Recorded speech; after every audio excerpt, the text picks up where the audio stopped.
ত্রাণকর্তা রূপে হাজির হচ্ছেন লামিন ইয়ামাল। স্পেনের চলতি ইউরো জার্নিতে সবচেয়ে বড় তারকা এখন এই ওয়ান্ডার কিড। তাকে ভাবা হচ্ছে নতুন যুগের মেসি। তাকে নিয়ে প্রতিপক্ষ শিবিরে চলছে চুলচেরা বিশ্লেষণ। এর মধ্যে অবশ্য ভাইরাল হয়েছে মেসির হাতে তার গোসল করার ভিডিও। অনেকেই বলছেন মেসির ডিএনএ ট্রান্সফার হয়েছে লামিন ইয়ামালের শরীরে। কিন্তু ঘটনা যাই হোক, ইয়ামাল যে ভবিষ্যতের ফুটবল বিশ্ব রাজত্ব করবেন তা পরিষ্কার। তা সামাল দিতে গিয়ে হিমশিম খাচ্ছে প্রায় প্রত্যেকটা দল। ইউরোর গোল্ডেন বল তালিকায় সবার উপরে আছে তার নাম। তাকে নিয়ে অবশ্য বিপত্তিও কম হচ্ছে না। বয়স তার সবেমাত্র 16। আইনের চোখে তিনি এখনও শিশু। ইউরোর আয়োজক জার্মানির আদালত তাই তাকে পিছু ছাড়ছে না। পাড়ি দিতে হচ্ছে নানা আইনি জটিলতা। জার্মানির আইন অনুযায়ী কোনো শিশু রাত 8টার পর কাজ করতে পারবে না, তবে ফুটবলারদের জন্য এই সময়সীমা রাত 11টা পর্যন্ত। কিন্তু তাতেও হচ্ছে না রক্ষা। গ্রুপ পর্বের 3 ম্যাচে তাই পুরোটা সময় মাঠে না খেলিয়ে উঠিয়ে নিতে হয়েছে লামিন ইয়ামালকে। কিন্তু নকআউট পর্বে আইনের মারপ্যাচে আটকে থাকছে না স্পেন দল। তারা জরিমানা দিয়েই মাঠে খেলাচ্ছে লামিন ইয়ামালকে। সেমির লড়াইয়ে কোচ ইয়ামালকে পুরো সময়ের জন্য মাঠে চাইবেন। সেক্ষেত্রে তার দলকে জরিমানা গুনতে হবে। রাউন্ড অফ 16-এর ম্যাচের জন্য ইতিমধ্যে স্পেন জরিমানা দিয়েছে 40 লাখ টাকা। সেমির ম্যাচেও হয়তো স্প্যানিশ কোচ এই 40 টাকা খরচ করতে চাইবেন। যাকে নিয়ে পুরো ইউরোপ জুড়ে এত আলোচনা, তার শেকড় অবশ্য ইউরোপ নয়। তার বাবা জন্মগতভাবেই মরক্কোর নাগরিক আর মায়ের জন্ম বহু মাইল দূরের ইকুয়েডরে। দুইজনই স্পেনে এসেছিলেন একটু উন্নত জীবনের খোঁজে।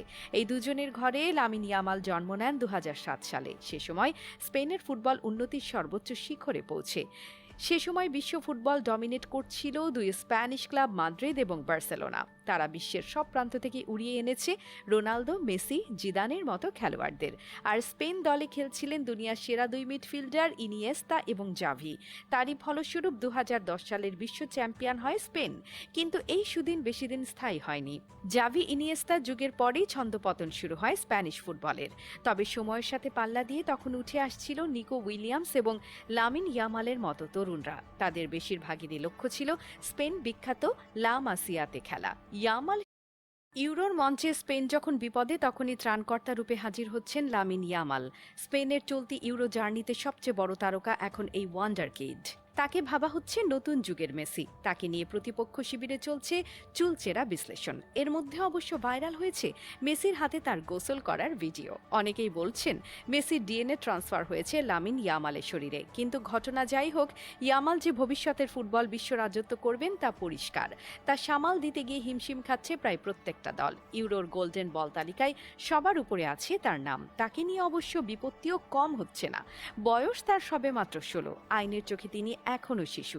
ইউরোর আয়োজক জার্মানির আদালত তাই তাকে পিছু ছাড়ছে না। পাড়ি দিতে হচ্ছে নানা আইনি জটিলতা। জার্মানির আইন অনুযায়ী কোনো শিশু রাত 8টার পর কাজ করতে পারবে না, তবে ফুটবলারদের জন্য এই সময়সীমা রাত 11টা পর্যন্ত। কিন্তু তাতেও হচ্ছে না রক্ষা। গ্রুপ পর্বের 3 ম্যাচে তাই পুরোটা সময় মাঠে না খেলিয়ে উঠিয়ে নিতে হয়েছে লামিন ইয়ামালকে। কিন্তু নকআউট পর্বে আইনের মারপ্যাচে আটকে থাকছে না স্পেন দল। তারা জরিমানা দিয়েই মাঠে খেলাচ্ছে লামিন ইয়ামালকে। সেমির লড়াইয়ে কোচ ইয়ামালকে পুরো সময়ের জন্য মাঠে চাইবেন। সেক্ষেত্রে তার দলকে জরিমানা গুনতে হবে। রাউন্ড অফ 16-এর ম্যাচের জন্য ইতিমধ্যে স্পেন জরিমানা দিয়েছে 40 লাখ টাকা। সেমির ম্যাচেও হয়তো স্প্যানিশ কোচ এই 40 টাকা খরচ করতে চাইবেন। যাকে নিয়ে পুরো ইউরোপ জুড়ে এত আলোচনা, তার শেকড় অবশ্য ইউরোপ নয়। তার বাবা জন্মগতভাবেই মরক্কোর নাগরিক আর মায়ের জন্ম বহু মাইল দূরের ইকুয়েডরে। দুইজনই স্পেনে এসেছিলেন একটু উন্নত জীবনের খোঁজে। এই দুজনের ঘরে লামিন ইয়ামাল জন্ম নেন 2007 সালে। সে সময় স্পেনের ফুটবল উন্নতির সর্বোচ্চ শিখরে পৌঁছে। সে সময় বিশ্ব ফুটবল ডমিনেট করছিল দুই স্প্যানিশ ক্লাব মাদ্রিদ এবং বার্সেলোনা। তারা বিশ্বের সব প্রান্ত থেকে উড়িয়ে এনেছে রোনালদো, মেসি, জিদানের মতো খেলোয়াড়দের। আর স্পেন দলে খেলছিলেন দুনিয়ার সেরা 2 মিডফিল্ডার ইনিয়েস্তা এবং জাভি। তারই ফলস্বরূপ 2010 সালের বিশ্ব চ্যাম্পিয়ন হয় স্পেন। কিন্তু এই সুদিন বেশিদিন স্থায়ী হয়নি। জাভি ইনিয়েস্তা যুগের পরেই ছন্দপতন শুরু হয় স্প্যানিশ ফুটবলের। তবে সময়ের সাথে পাল্লা দিয়ে তখন উঠে আসছিল নিকো উইলিয়ামস এবং লামিন ইয়ামালের মতো তরুণরা। তাদের বেশিরভাগেরই লক্ষ্য ছিল স্পেন বিখ্যাত লা মাসিয়াতে খেলা। ইয়ামাল সে সুযোগ পেয়েছেন মাত্র 7 বছর বয়সেই। এরপর টানা কয়েক বছর কাঁপিয়েছেন লা মাসিয়া, তবে তিনি বারে বারে আড়ালে পড়েছিলেন আনসু ফাতির। কিন্তু ফাতির ইনজুরির ফলে চলতি বছরে আবারও লাইমলাইটে আসার সুযোগ পেয়ে যান এই লা মাসিয়া প্রোডাক্ট। বার্সা মূল দলে সুযোগ পেয়ে তিনি কাউকে হতাশ করেননি, তবে তার প্রতিভার সবচেয়ে বড় প্রমাণ তিনি দেখিয়েছেন চলতি ইউরোতে। স্পেনের মেইন ম্যানে পরিণত হয়েছেন, তবে তার স্পেন দলে খেলা নিয়েই ছিল সন্দেহ, কারণ লামিন ইয়ামাল চাইতেন তিনি তার বাবার দেশ মরক্কোতে খেলবেন। গত বিশ্বকাপেই তিনি সেই সুযোগ নিতে চেয়েছেন, কিন্তু ব্যর্থ হয়েছে মরক্কো।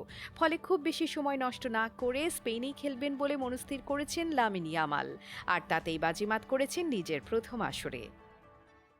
ইউরোর মঞ্চে স্পেন যখন বিপদে, তখনই ত্রাণকর্তা রূপে হাজির হচ্ছেন লামিন ইয়ামাল। স্পেনের চলতি ইউরো জার্নিতে সবচেয়ে বড় তারকা